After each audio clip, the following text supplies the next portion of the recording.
मित्रांनो, आपण जसा की नगारखान्यातून आत प्रवेश करतो तसा आपल्याला उजव्या बाजूला एक खडक दिसतो। काय असेल बरे या खडकाचा इतिहास?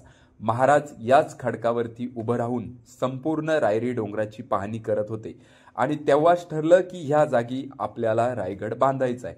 आणि मित्रांनो, याच खडकाला नंतर काढण्यासाठी आपलं जे मंत्रिमंडळ ते महाराजांकडे गेलं। त्यावेळेला महाराज म्हटले नाही, तर हा खडक भगवान विष्णूंचा दिशेला आहे आणि हा खडक काढू नयेत।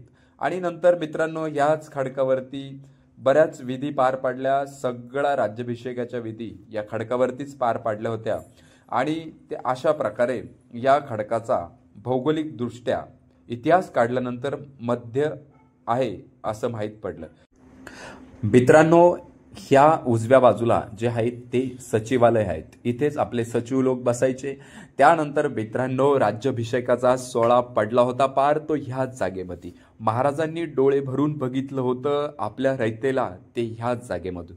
5000हून जास्त रयत आली होती आणि ह्याच जागी हा सोहळा पाहण्यासाठी जमली होती।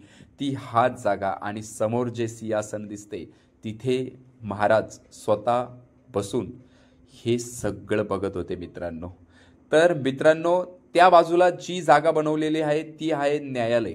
तिथे न्यायालय होतं आणि या बाजूला जी आपण बघू शकतो की तो भगवान विष्णूंचा खडक आहे आणि थेट ह्या बाजूला ह्या कोपऱ्यामध्ये जो डाव्या बाजूला जो कोपरा आहे तिथे एकदम कोपऱ्यामध्ये स्त्रियांसाठी महाराजांनी जी जागा बनवली होती ती तिथे त्या बघायच्या।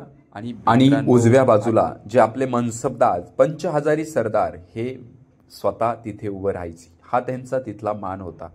तर मित्रांनो, अशा प्रकारे आपण जर पाठीमागे बघितलं तर आपल्याला असं लक्षात येईल की नेहमी तिथं आवाज काढून दाखवला जातो, एक कागद फाडला जातो, नाही तर इथं साऊंड सिस्टमच त्या काळी अशी होती। विचार करा किती प्रगल्भ साऊंड सिस्टम होती किंवा तंत्रज्ञान त्याही काळामध्ये काहीच उपलब्ध नसताना ह्या सगळ्या गोष्टी आल्या कुठून। तेव्हा तुम्ही विचार करू शकता की महाराजांचे जे खाते आहे ते किती प्रगल्भ होते। जर महाराज काही बोलले तर तिकडे ऐकायला जायचं आणि जर इकडची जनता क्वचितही हळू आवाजात बोलली तरी महाराजांपर्यंत ते ऐकायला यायचं। इतकं ती साऊंड सिस्टम प्रगल्भ होती। त्यानंतर मित्रांनो, आपण बघू शकता हे जे सिंहासन दिसतंय ते अलीकडचं आहे मित्रांनो। पूर्वी ह्या प्रकारचं सिंहासन होतं आणि यामध्ये शिवभक्त आणि सरकार यांनी बदल करून हे नवीन पद्धतीनं असं बांधलेलं आहे। त्यांची श्रद्धा आणि ह्या प्रेम या पोटी हे बांधलेलं आहे त्या जेणेकरून तिथं महाराजांचं आपल्याला व्यवस्थित दर्शन घेता येईल। पूर्वी तिथं एक झालर होती आणि हे समोर जो तुम्हाला दिसतोय तो भाग तिथे आपलं न्यायालय होतं, जो आपण बोलतो की न्याय निवाडा वगैरे। आणि हे जे पात्र दिसते हे मुद्दामून मी तुम्हाला दाखवले की हे जे पात्र आहे हे यामध्येच अभिषेक किंवा जे स्नान होतं ते केलं गेलं होतं। त्यानंतर इकडे मी तुम्हाला बोललो की आपलं न्यायालय होतं। इथं सगळ्या प्रकारचे आपण जो बोलतो की न्याय निवाडा तो या न्यायालयात व्हायचं। सगळे न्यायालयीन अधिकारी इथं त्या काळात असायचे म्हणून ते आता दुरुस्त किंवा ढासळलेल्या परिस्थितीमध्ये आहेत। त्यामुळं ते काही आपल्या इतिहास किंवा काही इतिहासाच्या पानांवरती ते सापडतं। त्यानंतर मित्रांनो, तुम्ही बघू शकता की मी बोललो की हे जे पात्र दिसतंय हे जे पाषाणाचं हे यामध्येच जे अभिषेक झाला होता ते यामध्ये जे तीर्थ होतं ते यामध्ये आंघोळ वगैरे काय असतं ते यामध्ये झालं होतं। आणि त्यानंतर इकडे समोरच्या बाजूला जर आपण बघितलं तर आपल्याला इकडे इथून पाठीमागे जायचा जो रस्ता आहे तो दक्षिण द्वार आपण बोलतो ते आहेत।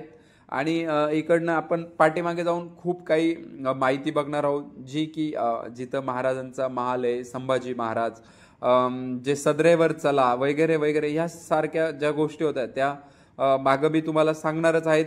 आणि तो व्हिडिओ मी तुम्हाला पुढच्या भागामध्ये दाखवेल।